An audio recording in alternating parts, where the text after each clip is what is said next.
ஏற்ற பக்குவத்தோடு இருக்கிறவங்க தான் பெரியவங்க. திரு ரஜினிகாந்த் அவர்களே, இவ்வளோ தூரம் பேசுகிறீங்க. இப்போ உங்கள் மனைவி சொல்கிறாங்க, இந்த மாதிரி நல்ல தலைவரை வந்து இழந்துட்டீங்க தமிழ்நாட்டில்.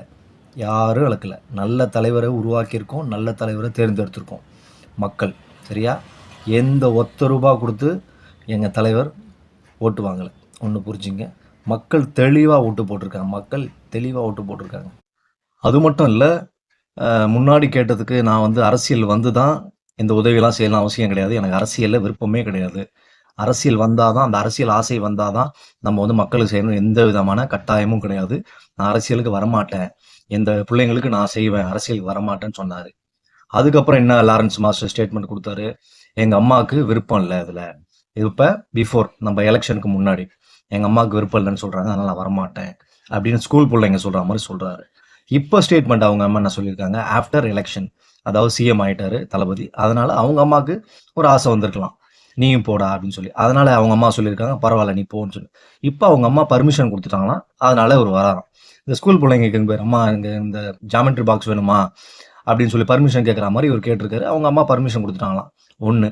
இன்னொன்று, லதா ரஜினிகாந்த் அவர்கள் அவங்க என்ன சொல்கிறாங்க, நல்ல தலைவனை இழந்துட்டீங்க அப்படின்றாங்க. இப்போ இந்த 5 வருஷமா நீங்கள் உங்கள் குடும்பமே, ரஜினி சார் குடும்பமே கோமாவில் இருந்துச்சா? எனக்கு ஒன்றும் புரியல. இப்போ மட்டும் எங்கேருந்து வருவீங்க? இப்போ மட்டும் எங்கேருந்து வந்திருக்கு? சிஎம் சார், தளபதி சிஎம் ஆகிட்டாருன்னு சொன்ன உடனே நம்மளும் ஆயிடலாம். வாய்ப்பே இல்லை ராஜா, வாய்ப்பே கிடையாது. இவ்வளோ நாளாக கோமாலயமாக இருந்தீங்க, இப்போ எங்கள் வீட்டுக்கார் ஒருவர் நல்ல தலைவராக இருந்துட்டேன்னு ஏன் வயிற்றுல வாயில் அடிச்சுக்கிறீங்க? தமிழ் மக்களுக்கு நீங்கள் என்ன நல்லது பண்ணீங்க? நான் ஒன்றே ஒன்று கேட்குறேன், தமிழ் மக்களை விடுங்க. உங்கள் வீட்டுக்காரோட ரசிகர் இருக்காங்களே, லட்சக்கணக்கான ரசிகர் இருக்காங்க. அந்த லட்சக்கணக்கான ரசிகரில் ஒருத்தருக்காவது உங்கள் கல்யாண மண்டபத்தில் ஒருத்தர் இலவச கல்யாணம் பண்ணி வச்சுருவீங்களா? எங்கேருந்து பேசுகிறீங்க? எப்படி பேசுகிறீங்க? மனசு வச்சுரு. பழைய மாதிரி கிடையாது, மக்கள் தெளிவாக இருக்காங்க. தமிழ்நாட்டு மக்களை பைத்தியக்காரனாக நினச்சிக்குவாங்க. ஏன் இதே ஆந்திராவில் நீங்கள் போயிட்டு முதலமைச்சராக கேண்டிடேட் நில்லுங்களேன், நிற்க முடியும். ஏன்னா மக்கள், தமிழ்நாட்டு மக்கள் முட்டாளுங்க நீங்கள் நினச்சிட்டு இருக்கீங்க. எப்போவோ தெளிஞ்சிட்டாங்க.